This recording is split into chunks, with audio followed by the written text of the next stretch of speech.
Boa noite a todos, aos amigos do Sec Luz, minha amiga Regina, meu amigo Marcelo e a todos os frequentadores. É um prazer estarmos aqui novamente, podermos falar sobre o Evangelho, falar sobre as ideias de Jesus, que possamos seguir sempre na divulgação dessas ideias sublimes que o Cristo nos lega, essa plataforma de evolução espiritual. Que Jesus nos abençoe, que possamos falar aqui durante alguns minutos sobre esse tema tão importante, a bênção do perdão. Quero cumprimentar a todos, quero desejar muita paz, que possamos ter, cada um de nós, o mentor espiritual conjugado ao nosso pensamento, para que as palavras aqui ditas possam ter uma repercussão positiva, possam ser decifradas, possam ser traduzidas e incorporadas à nossa existência, aquilo que é a nossa necessidade no momento. E, acima de tudo, que possamos realmente saber aprender, saber viver esses momentos difíceis como oportunidades também, como oportunidade de renovação, como oportunidade de aprendizado, como oportunidades para incorporarmos em cada um de nós as virtudes que o Mestre nos propõe. Então a gente vai falar hoje sobre a bênção do perdão.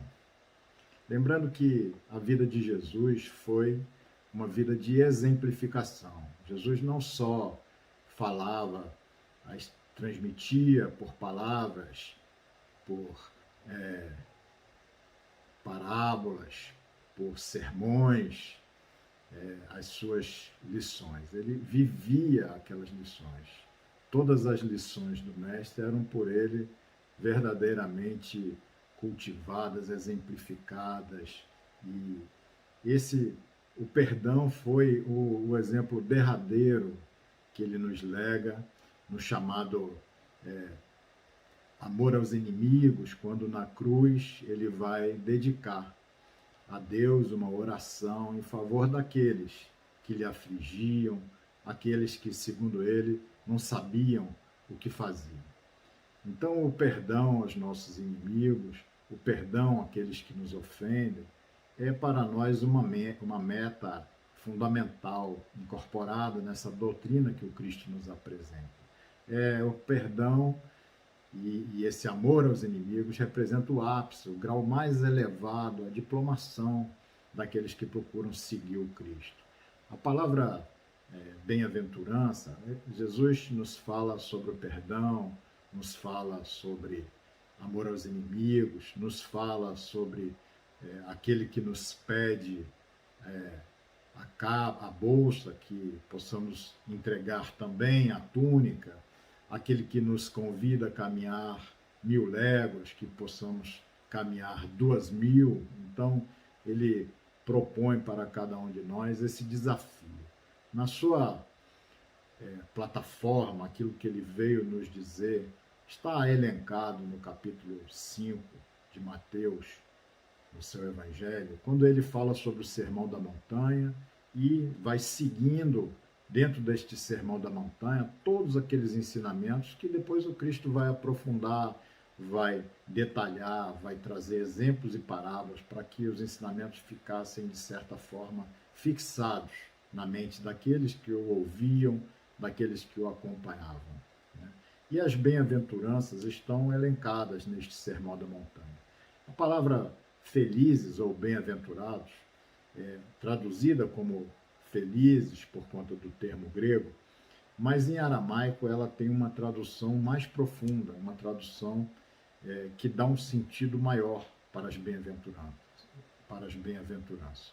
Em aramaico ela tem o sentido de perseverar, de lutar, o que dá para nós a ideia de que as bem-aventuranças são, na verdade, um desafio. Então, bem-aventurados os puros de coração, porque verão a Deus. Então, é um desafio. Persevere na pureza de seu coração, que você alcançará a possibilidade de ver a Deus. Bem-aventurados os aflitos, porque serão consolados. Persevere na sua aflição, porque você será consolado. Então esse é o desafio. Lute com a sua aflição, que você será consolado. E se perseverarmos com a pobreza de espírito, com a humildade, receberemos então o reino dos céus. É mais ou menos por aí a ideia dessa plataforma, desse código que o Cristo nos trouxe, é a ideia de um desafio, porque ele sabia que não estávamos preparados para incorporar de imediato todos esses ensinamentos, mas trouxe nesse sentido de que pudéssemos, a partir dos seus ensinamentos, estarmos desafiados a construir em nós todas essas novas possibilidades que ele nos oferece, essas possibilidades de desenvolver em cada um de nós o amor. Nós estamos desafiados por ele a adotar uma nova postura frente às situações que se repetem na nossa vida e de cuja teia não conseguimos nos libertar, porque nos permitimos ser governados pelo instinto. E enquanto o instinto vai conduzindo a nossa existência, nós não nos libertamos das situações repetitivas. Temos que sair da condição instintiva, colocar o raciocínio, a mente, o pensamento para funcionar, analisar, respirar. Cada situação que nos aparece na vida traz imediatamente um reflexo automático, um reflexo instintivo. Então temos que aprender a parar, respirar 10 segundos, concentrar na respiração, desligando-nos dessas influências externas ou desligando-nos das próprias emoções que são ativadas pelas situações da nossa vida. Então paramos 10 minutos, respiramos, refletimos no Mestre ou pensamos simplesmente na nossa respiração, para que possamos então, refletindo, construir uma reação que seja diferente, saindo assim dessa teia da qual não nos libertamos, às vezes, por vidas e vidas.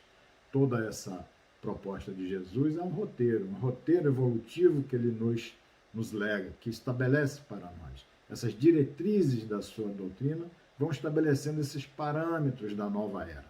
Se te levarem a túnica, que leve também a capa. É preciso treinar o nosso olhar para ver mais além, para vermos que muitas vezes, onde há perda, há ganho. Há ganho. No conflito, nós temos o equilíbrio em construção. Na luta, nós temos a formatação das bases para a paz que virá a nascer. Tendo em vista essas imensas lutas que vivemos, as polarizações que persistem na nossa sociedade, mesmo depois de 2000 anos da vinda de Jesus. Há 2000 anos convivíamos num mundo de violências e injustiças. 2000 anos depois, ainda temos no nosso mundo violências, injustiças, polarização, agressividade. Então, neste mundo totalmente conectado, neste mundo em que instantaneamente nos ligamos a milhões de mentes, nós temos o poder de decisão. Nós temos a capacidade de escolher a quem queremos nos associar, a que tipo de energia, a que tipo de pensamento, a que tipo de ideia nós vamos nos associar. Se as energias deletérias da agressividade, do preconceito, do ódio, ou se vamos nos interligar, nos conectar, nos associar às energias da paz, da harmonia, da tolerância, para que estejamos então defesos do erro, do equívoco, da escolha equivocada, dessa contaminação do mal no dia a dia. Nada mais natural, nada mais coerente do que buscar a Jesus, do que buscar caminharmos nos postulados de Jesus. Passa a ser para nós uma necessidade. E qual é a nossa diretriz, então, conhecendo os postulados do Cristo? Qual é a nossa diretriz? De que modo nós vivemos? Já aprendemos com essa disciplina que o Cristo, com esses desafios que o Cristo nos propõe, já aprendemos a viver de forma contrária ao mundo que está ao nosso redor? Caminhamos de acordo com o conteúdo moral da lição do Cristo, em obediência a Ele? Ou caminhamos ainda de acordo com as nossas próprias ideias, naquele pensamento que não é linear, que não é constante, que é inconstante? Hoje quero, amanhã não quero. Hoje gosto, amanhã não gosto. Hoje eu faço, para mim sim, para o outro não. Então, já temos a condição de ter coerência, de ter paz e de caminharmos de acordo com este conteúdo, com este desafio que o Cristo nos propõe, porque seguir a Jesus realmente é paradoxal, porque aos conceitos do mundo é muito difícil que ao espírito que quer crescer, Jesus convida-o a fazer-se menor. Ao espírito que quer ganhar, Jesus convida-o a renunciar. Renuncia à tua vida e ganhará a vida eterna. Ao que quer salvar-se, Jesus diz para que perca. Ao que quiser salvar a sua vida, perdê-la-á neste momento. Perca agora. Perca, não vive tanto para os seus instintos, para o gozo material, para as suas emoções, para aquilo que lhe dá uma satisfação instantânea. Procure viver para aquilo que nos trará uma satisfação não temporária, mas uma satisfação definitiva. Chico tem uma historinha de um cachorro, que ele tinha um cachorro que ele gostava muito, só que ele saía para o centro espírita da prece e ficava lá há muito tempo, e o cachorro chorava, o cachorro incomodava a sua vizinha, e a vizinha naquele sentimento de caridade, percebendo que Chico não estava conseguindo cuidar do cachorro, que o cachorro estava triste, a vizinha então resolve aliviar e entrega um veneno ao cachorro de Chico, o cachorro vem a morrer, e Chico fica muito triste, fica muito chateado, muito revoltado com a vizinha, como cada um de nós, menos do que nós, talvez nós invadíssemos a casa da vizinha para tomar satisfação, mas ele ficou com aquela mágoa no coração. E aí, em determinado momento, ele conversava com Emmanuel sobre a reflexão que ele tinha, de que maneira que ele poderia se apresentar a Jesus. E Emmanuel disse, mas dessa forma que você está, você não vai poder se apresentar a Jesus. Porque para se apresentar a Jesus, você tem que viver de acordo com os postulados dele. Ele, mas é o que eu estou tentando, né? Tento fazer. Não, você não vem fazendo porque você tem essa mágoa que você carrega da sua vizinha por conta do cachorro. E aí ele falou, mas aí também realmente já seria demais. Pois é, mas é isso que o Cristo nos propõe. Fazer o bem àqueles que nos odeiam e amar os inimigos, estarmos, de certa maneira, limpos de coração em relação a todos aqueles que convivem conosco. É um pedido difícil, é o ápice da doutrina do Cristo. Quem consegue fazer isso realmente já está num padrão, numa condição superior de existência. Então, ele resolve, então, se recompor sua relação com a vizinha, e para isso ele, então, vai comprar uma máquina de costurar para ela, dividir prestações de 3 encarnações, que ele ganhava pouco, e aí ele compra aquela máquina de costura, divide em muitas prestações, entrega à vizinha, e a vizinha fica numa alegria, e a alegria dela é tão grande que termina por contagiá-lo, termina por fazer com que ele esquecesse aquela mágoa que ele tinha, termina fazendo com que ele se recompusesse totalmente com a vizinha. E o problema é que, para ele, isso funcionou, mas para nós não conseguimos fazer, nem nos grupos de WhatsApp da família. Então, o perdão é isso, perdão é perdonare, é a palavra latina que dá origem ao perdão, e onde o per significa total e completo, e o donare significa dar, entregar, doar.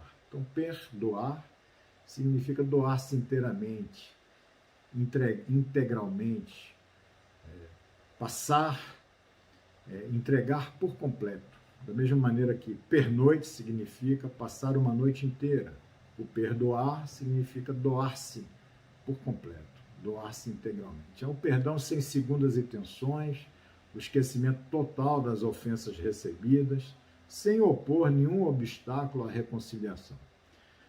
Para a convenção do mundo, né, o perdão significa apenas renunciar à vingança, sem que o ofendido precise esquecer totalmente a falta de seu irmão. Mas, entretanto, para nós, para o espírito evangelizado, o perdão e o esquecimento devem caminhar juntos. Embora prevaleça, diz Emmanuel, para todos os instantes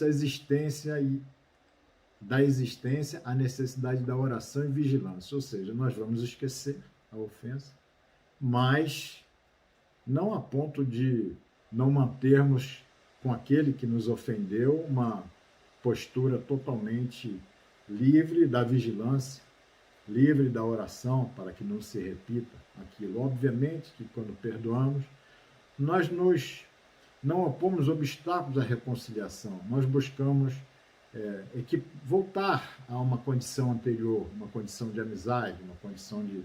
Mas nunca, da mesma maneira, estaremos da mesma maneira que ficamos com aqueles que são nossos amigos verdadeiros, porque é uma questão até de energia, é uma questão de vibração, aqueles que são nossos amigos verdadeiros, que nunca fizeram nada que nos ofendesse, que nos magoasse, a nossa energia está completamente livre, nós nos colocamos totalmente vulneráveis. Mas aqueles que nos feriram, nós buscamos recompor, mas por questão de energias, haverá sempre uma questão de vigilância, uma questão de oração, mas a gente vai não fazer como muitos fazem, ou às vezes nós mesmos fazemos. Nós dizemos que nós perdoamos. Não, perdoei, não me chateei. Não, de forma nenhuma aquilo me chateou, mas longe daquela pessoa que nos ofendeu, nós buscamos sempre adotar uma atitude crítica, a falar mal, a criticar as posturas dela. Então é porque falamos para nós mesmos que perdoamos, mas não foi um perdão total, um perdão completo. Então, para que seja um perdão completo, a gente tem que fazer uma caminhada maior, um caminho mais largo, um caminho mais profundo. Desgande que os fracos não podem perdoar, porque o perdão é um atributo dos fortes. Realmente tem que ter uma força espiritual muito grande, muito grande. Exige de nós um esforço de autossuperação muito grande. E Emmanuel vai dizer que quem aprende a perdoar tem o caminho livre pela frente. E essas múltiplas reencarnações que vivemos nos oferecem a oportunidade para repararmos esse nosso passado culposo, construindo para nós e para aqueles que estão ao nosso lado um novo destino. Kardec tinha uma certa resistência na codificação do Espiritismo a certas ideias, mas ele, quando percebe que para que houvesse verdadeiramente a justiça de Deus, para que Deus pudesse estar com todos os seus atributos integrados no Espiritismo, de bondade, de justiça, não haveria outro caminho que não fosse a reencarnação. Porque a reencarnação equipara, iguala os seres, porque quem vive numa condição de maior facilidade viverá numa condição de mais dificuldade. Quem vive por muitos anos viverá poucos anos. Quem vive poucos anos terá a oportunidade de viver muitos anos. Então a reencarnação vai igualando os seres, permitindo que a justiça de Deus realmente nos possibilite. Mais do que tudo, a reencarnação possibilita que o inimigo ou a vítima do passado reencontre conosco e que façamos juntos essa libertação. A libertação, porque quem não perdoa se acorrenta, se prende. E Jesus não veio trazer para a gente quimeras. Jesus não é um idealista, ele trouxe para nós um pensamento que é possível de ser realizado. O perdão não é uma rosa que você lança, é um jardim que se cultiva, exige tempo, exige cuidado, exige estratégia, exige sabedoria. Então, não há outro caminho para o nosso ajuste, para o nosso equilíbrio perante essa doutrina que o Cristo nos oferece, perante seu Evangelho, perante seus desafios, do que caminharmos com o perdão em nosso coração. Só assim construiremos um reino de paz que desejamos aqui neste nosso planeta. Certa feita, uma senhora casada falava com Chico que ela era uma pessoa quase feliz. E Chico, porque ela possuía um marido quase perfeito. Ele pergunta a ela se o marido dela não era bom. Ela diz que sim, que ele era bom, e enumera as qualidades do marido. Não, ele cumpre com as obrigações, ele é trabalhador, ele coopera, então ele tem muitas qualidades. Então Chico pergunta se ele não é um bom pai. Ela diz que sim, e enumera as qualidades. É um pai atencioso, é um pai que sabe cobrar nas horas certas, é um pai que está presente, e aí enumera diversas qualidades do marido como pai. E aí Chico fica muito curioso. Qual seria então o defeito dele?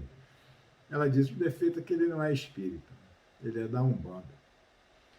E aí Chico diz: minha filha, pode se considerar muito feliz, porque pelas qualidades que seu marido tem, não se preocupe. É melhor um bom umbandista do que um mau espírito. Acontece que nós somos assim, nós somos às vezes muito exigentes.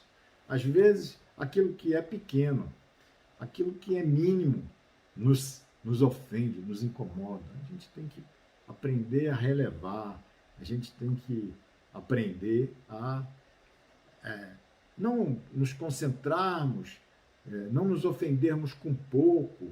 A gente tem que saber relevar as pequenas indelicadezas. Só assim a gente vai estar se preparando para não sentir as grandes ofensas, né? Então, é o caminho nosso, é nos livrarmos desse viés de negatividade que muitas vezes vigora na sociedade, onde nós queremos dar atenção a tudo aquilo que é negativo. Se tiver uma batida no trânsito, todo mundo para ver, mas ninguém olha o pôr do sol de ontem, de hoje, de amanhã. Ninguém está preocupado com as belezas, mas estamos presos nesse viés de negatividade, dando audiência para aqueles filmes, para aqueles conteúdos de desequilíbrio que surgem ao nosso lado, que somos impulsionados, às vezes, pelas ideias que nos são apresentadas, as ideias que carregamos e que observamos no nosso dia a dia, elas ficam presentes, elas vão influenciar nosso psiquismo, né? Então, a gente tem que lembrar de que a nossa caminhada é essa, é a caminhada da construção do perdão. Para isso eu vou falar um pouquinho aqui, 1 minuto, sobre a parábola, porque aqui é uma parábola. Quando o Cristo diz que Pedro vai perguntar ao Cristo quantas vezes nós devemos perdoar, e o Cristo diz: não te digo se era até 7 vezes, e o Cristo responde: não te digo até 7, mas até 70 vezes 7. Que parábola é essa? Como interpretar esse enigma que o Cristo nos oferece? A reflexão vai fazendo a gente observar e vai fazendo a gente compreender que raras vezes nós pensamos que somos nós que estamos recebendo o perdão. Nós sempre analisamos sobre a ótica de que nós estamos ofendidos e que nós é que oferecemos o perdão. Quando a gente altera essa possibilidade essa visão, essa ótica sobre o problema, e aí a gente começa a pensar quantas vezes eu fui perdoado. Então, quando a gente muda essa ótica, a gente já começa a perceber que 7 vezes, o número 7, são poucas vezes. E até 70 vezes 7 são poucas vezes, porque nós somos seres falíveis, profundamente frágeis, com limites assim bem definidos. Então, até quantas vezes eu pecarei contra o meu irmão e ele me perdoará? Essa é a pergunta mais importante. Já mudou um pouco, já dá para a gente reconhecer que, como devedores, quanto mais vezes pudermos ser perdoados, melhor. Mas, se a gente aprofundar um pouco a análise dessa parábola, a gente vai perceber que aquelas pessoas que estão conosco, nossa esposa, nosso marido, nossos filhos, todos os companheiros, nossos irmãos, nossos pais, todos aqueles que caminham conosco, que nos acompanham durante toda a vida, eles só nos acompanham e só estão conosco porque eles aprenderam, porque eles sabem nos perdoar. Sabem nos perdoar não 7 vezes, não 70 vezes 7 vezes. Todos aqueles que caminham conosco nos perdoam sem limites. E por que eles nos perdoam sem limites? E porque nós também perdoamos aqueles que caminham conosco, nossos pais, nossos filhos, nossos cônjuges, porque também nós perdoamos durante 40, 50 anos, porque nós perdoamos sem limites, simplesmente porque nós os amamos e eles nos perdoam porque nos amam. Então, quando Jesus nos oferece essa parábola, não te digo até 7, mas até 70 vezes 7, ele está realmente, simplesmente, dizendo a Pedro, Pedro, quando amares, quando amar ao próximo verdadeiramente, perdoarás sem limites. Quando nós aprendermos verdadeiramente a amar, nós perdoaremos sem limites. Além do que, a gente precisa também entender que muitas vezes nossos adversários, eles são nossos amigos. Emmanuel vai dizer, somos daqueles que reconhecem por beneméritos credores quantos nos proclamam as faltas, porque são médicos corajosos que nos facultam o corretivo, vai dizer Emmanuel, capítulo 41, Vinha de Luz.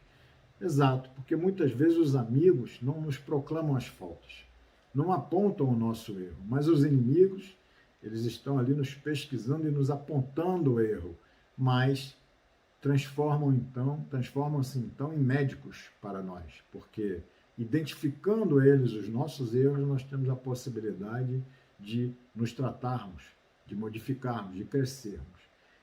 Vai dizer também, Emmanuel, que interpretemos nossos adversários por irmãos, quando não nos seja possível recebê-los por instrutores. No Reformador, janeiro de 1953. Exatamente.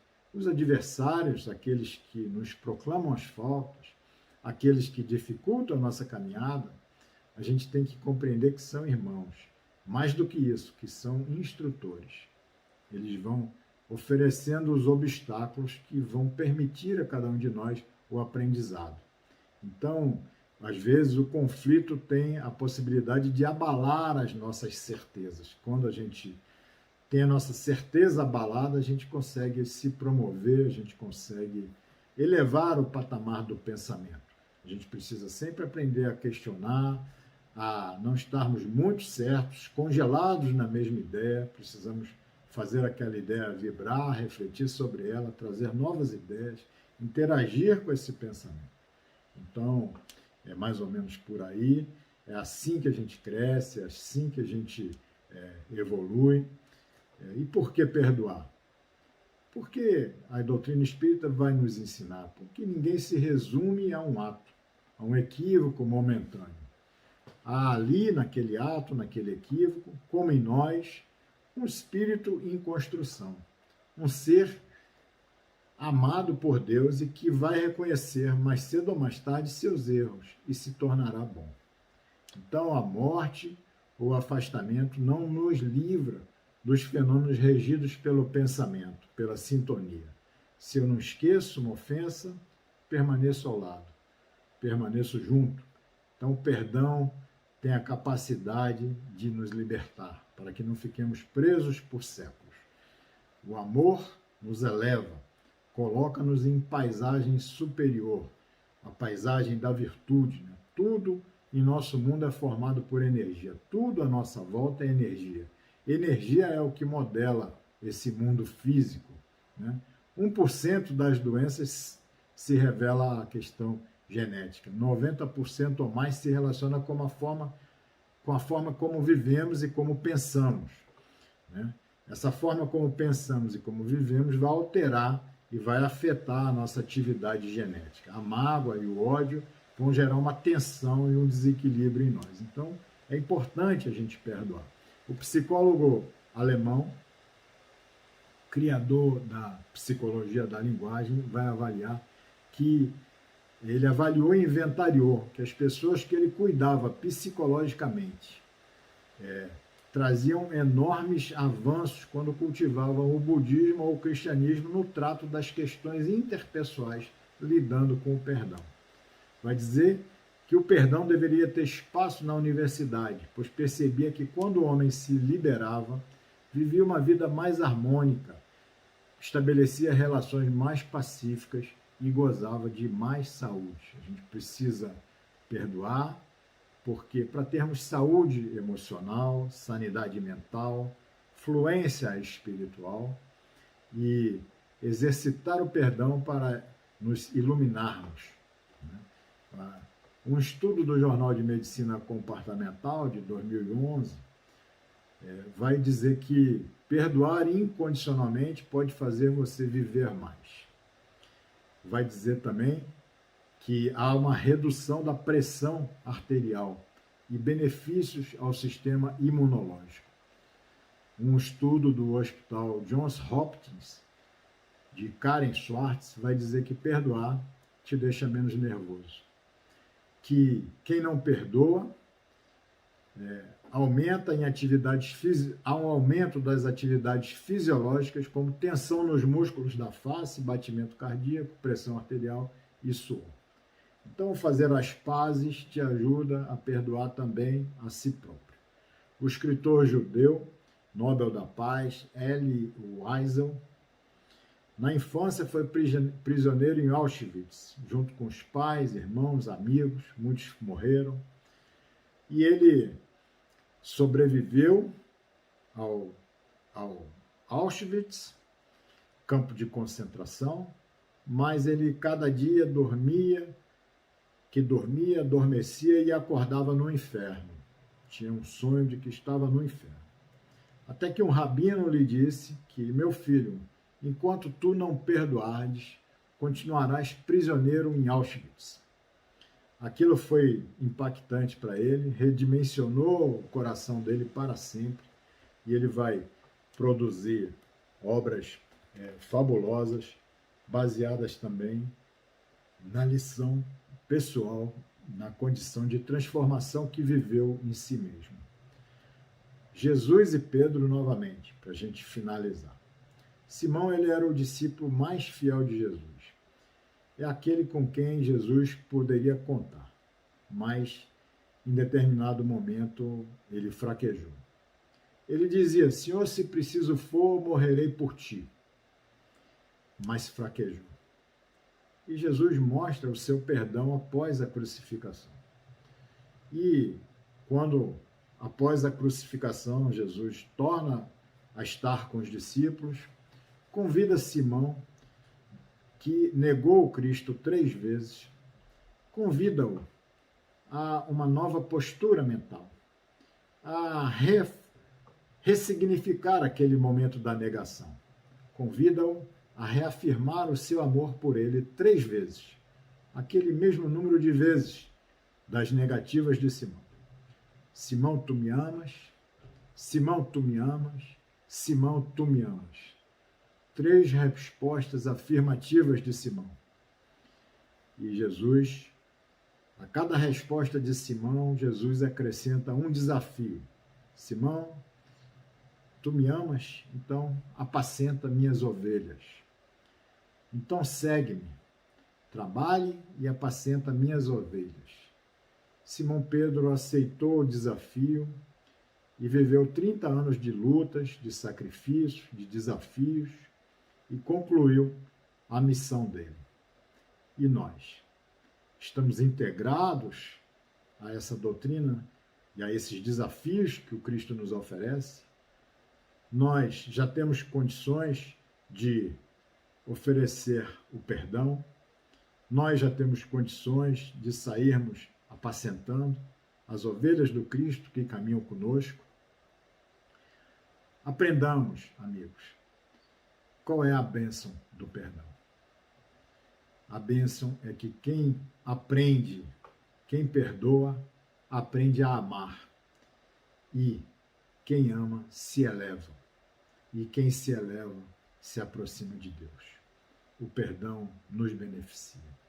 Que Jesus nos abençoe, que possamos estar cada vez mais caminhando, avante, à frente e para cima, para o alto, para as paisagens espirituais de paz e de luz. Jesus esteja conosco, hoje, agora e sempre. Um grande abraço a todos.